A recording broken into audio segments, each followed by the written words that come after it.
Ты вот сам бывал в Сербии? Был. Несколько раз. Это же такое уникальное место. И дальше Сирбийская долина. Ну, такой красоты где еще найдешь?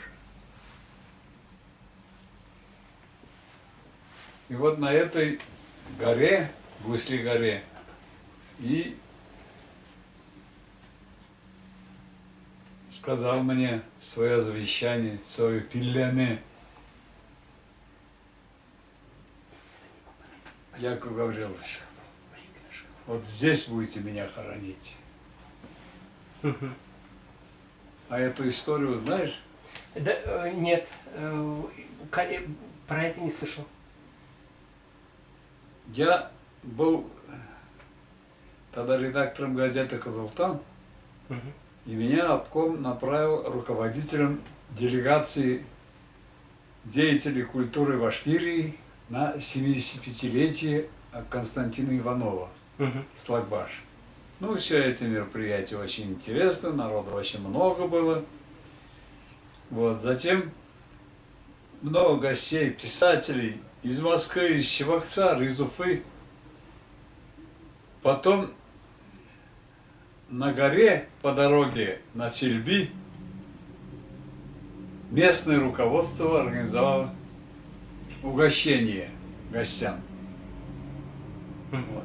И улучив момент, ко мне этот Яков Гаврилович подошел, говорит, пойдем, пройдемся. И мы пошли по этой горе. Это ведь, ну, гору представляешь, наверное, Да. длинные гора. Да.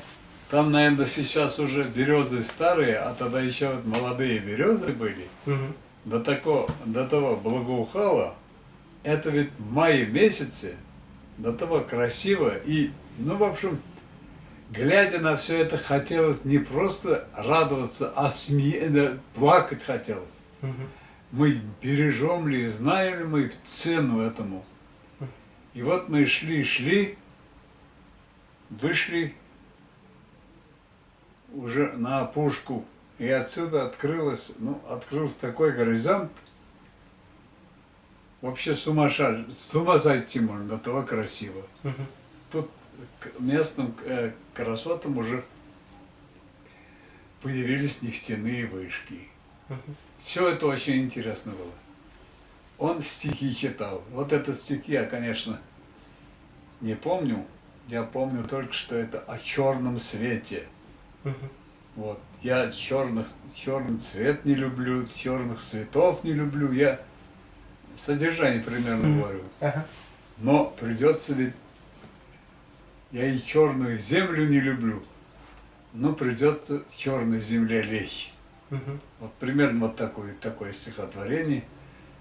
Ну, я был в какой-то степени растроган, и мы долго молчали, и он говорит, вот, Тагир, вот здесь меня похороните. Я говорю, да ты что, с ума сошел? Да я не сошел с ума, я еще не сейчас собираюсь умереть, но придется ведь умереть. Вот я уже сейчас дважды старше Мажита Гафури. Я уже долго пожил. Ну, ему тогда, наверное... В общем,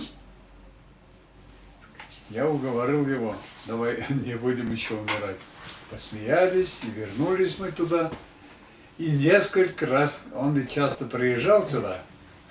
Он бывал у меня дома, на работе. Напоминал несколько раз. Ты помнишь, куда меня хоронить? Я потом однажды, он у нас как раз был, дома ночевал. Я говорю, ты, Яков Ильич, надоел со своей смертью, умри только, похороним где хочешь. Он говорит, ну и договорились, вот так. И, между прочим, это шутка шуткой, потом мне ночью звонила дочь Яков Гаврилович из Чебоксар. Он минуту смерти вспомнил меня. И дочерям сказал, если с похоронами будет осложнение, звоните Ахунзянову, вон телефон там-то. Вот они мне звонили.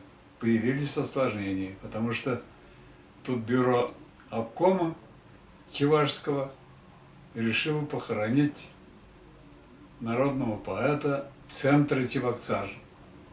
Вот. А мы знаем, он хотел лечь на Гусе-горе. Вот как быть? Я говорю, действительно, вот такое он неоднократно мне говорил. Я, дождавшись утра, позвонил Прокопьеву. Прокопьев Илья Павлович был первый секретарь Чувашского обкома тогда. Это давнишний мой друг был. Он в свое время тоже идеолог. Мы общались часто. И вот я ему рассказал. Вот такое ведь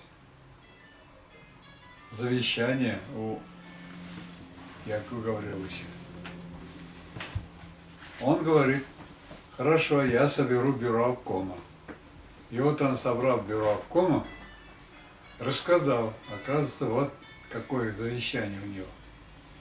У Якова Гавриловича, как будем? И товарищи поддержали. Надо уважить покойника.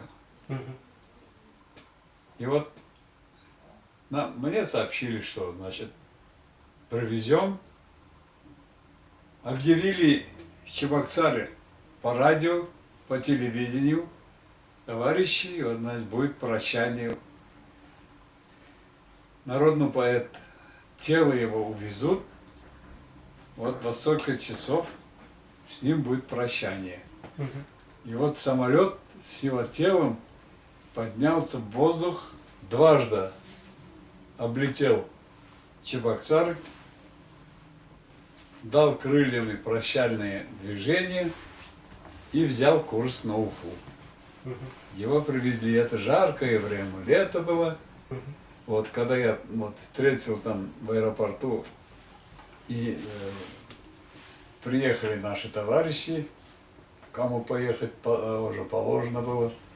И вот я в эту жару, когда поцеловал лоб Якова Гавриловича, горячий какой-то день, а лоб как лед.